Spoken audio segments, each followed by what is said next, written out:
saya Grace dalam Immanuel Podcast.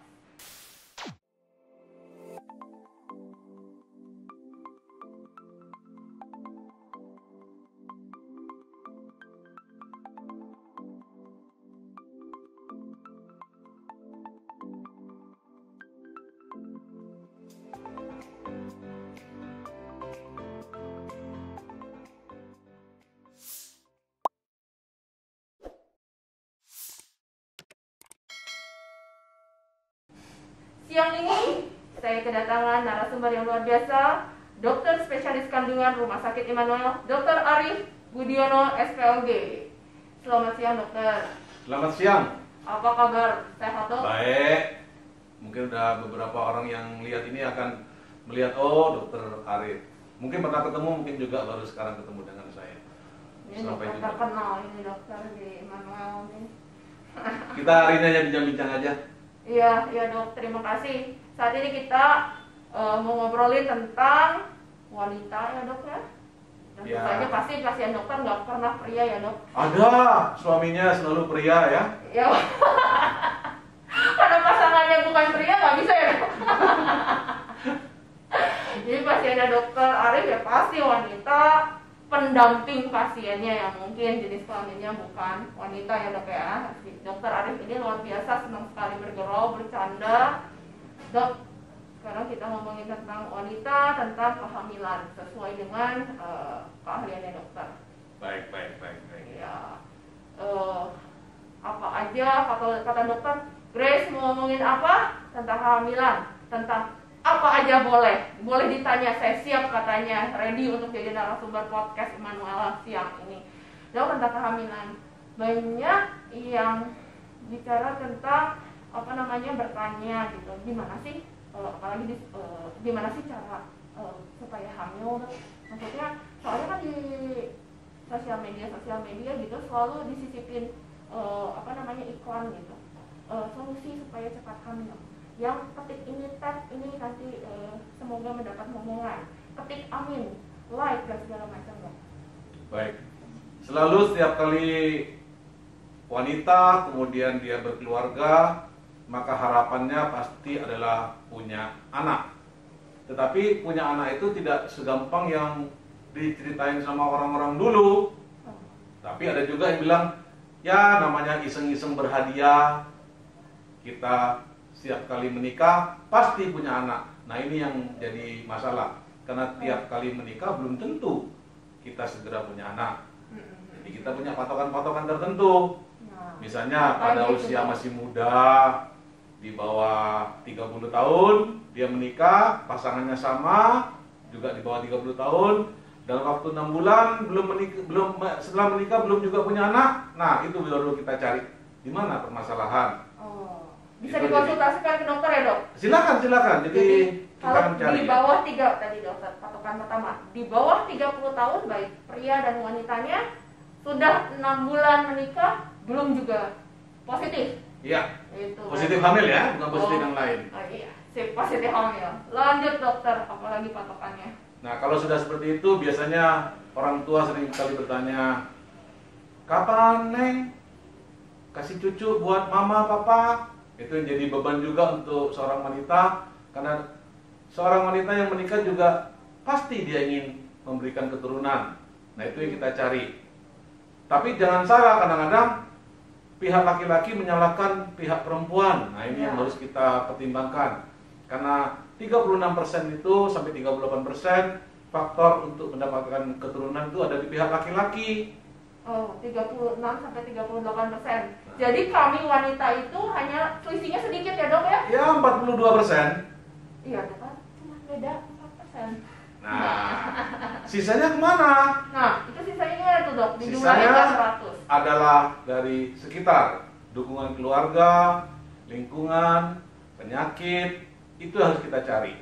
Jadi kadang-kadang orang cuma bilang, dokter bilang ya 36% tambah 42 masih ada sisanya. Nah itu sisanya itu adalah dari sekitarnya. Misalnya pekerjaan suami yang menuntut untuk selalu berjauhan dengan istrinya, ya kapan hamilnya? Ya kapan ketemu ya? Jadi itu mesti kita perhitungkan ya. Iya, ada faktor-faktor lain itu. Jadi dokter sediakan persentasenya ya, dok, untuk faktor lain itu.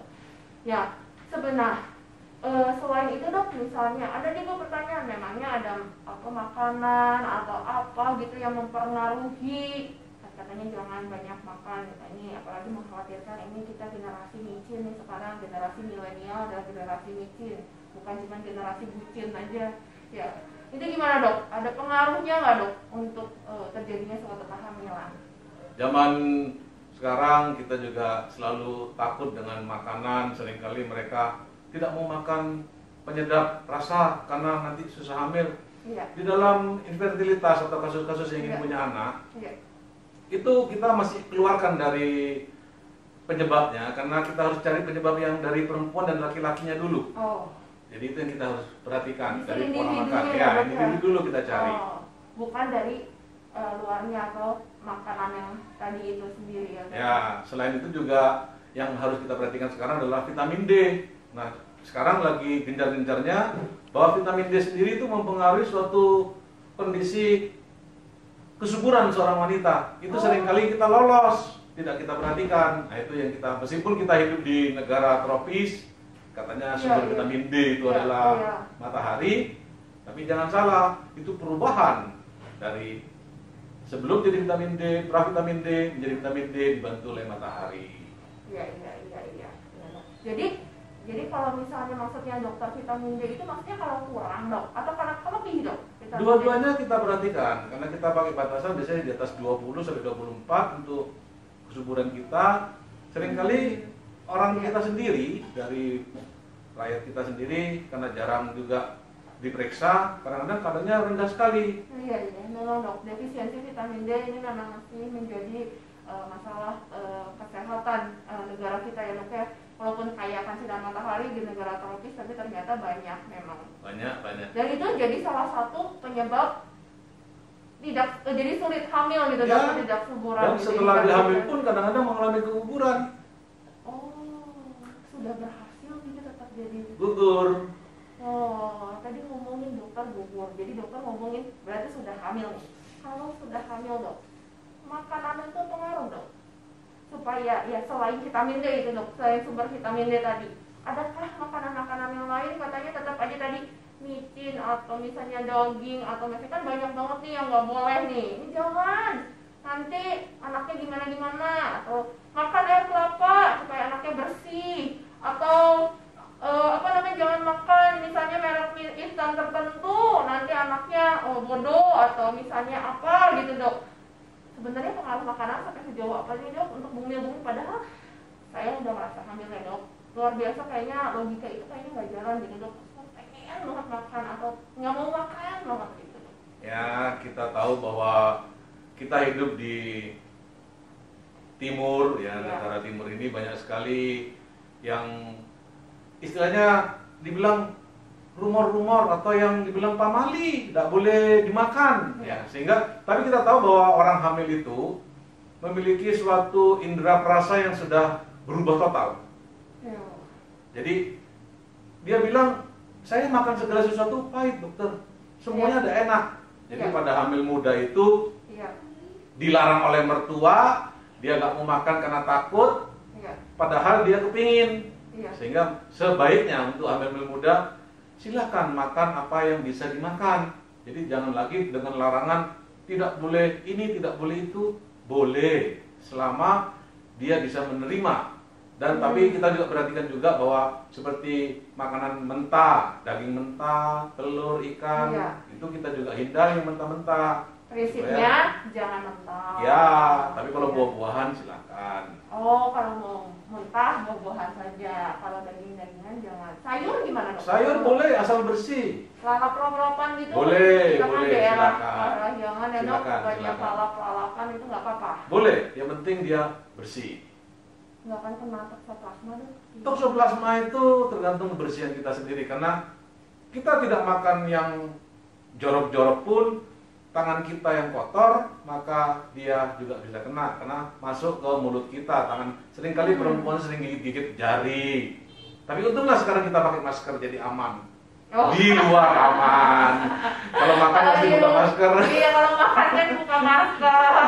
Di rumah ya belum tentu. Ya, jadi jari kita Iya, yang paling iya. penting, jaga kebersihan ya. Sesuai dengan perilaku atau adaptasi kebiasaan baru ya, harus sering cuci Ya. tangan. Ini juga membantu nih untuk para ibu hamil untuk menjaga kesehatan ibu maupun si buah hatinya dok. Ya, betul. Iya.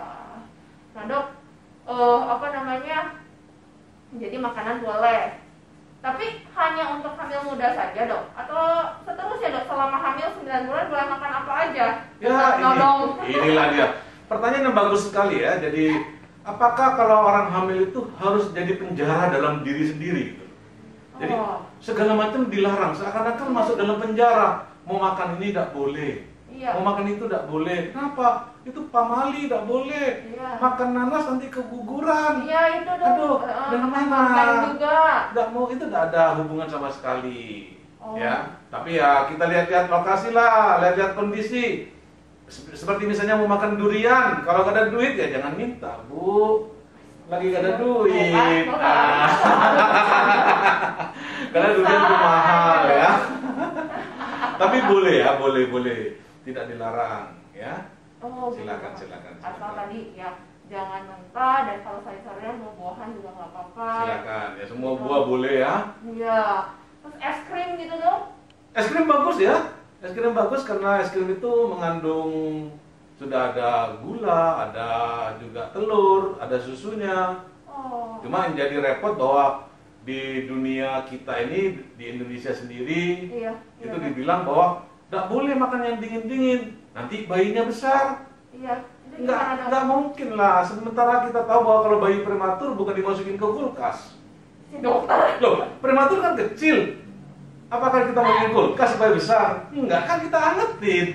Iya. Nah, jadi nggak ada hubungan antara dingin dengan bayi besar. Oh iya. Jadi boleh aja, apalagi kalau Iya, ibunya tidak mau makan. Es krim sangat membantu. Iya. Sangat membantu karena sudah ada gulanya, ada telur, ada susu. Jadi boleh makan apa aja sesuai dengan perbincangan podcast saat ini. Apa saja, Grace? Ya, memang menarik sekali diskusi bersama dengan Dr. Arif. Nah, sekarang para ibu-ibu hamil atau ibu-ibu yang mau konsultasi, mau hamil, pasangan-pasangan muda, pasangan tua juga boleh ya dok ya? Konsultasi Boleh, dengan pasangan Dr. tua. Arif. Kira-kira kalau misalnya datang ke Immanuel, kapan aja Dr. Arif ada? Saya tiap hari ada di Immanuel. Senin sampai Sabtu. Senin Dok? sampai Sabtu selalu ada. Jam berapa dok prakteknya? Saya dari pagi sampai jam 1 masih di rumah sakit Immanuel. Jika Paginya- diperlukan juga boleh datang. Jam 8 sampai jam 1. Silakan Silakan. tanyakan ke Dokter Arif, konsultasinya lebih jauh ya dok ya. Boleh, silakan. Terima kasih. Jumpa lagi bersama saya di episode yang lain di Immanuel Podcast.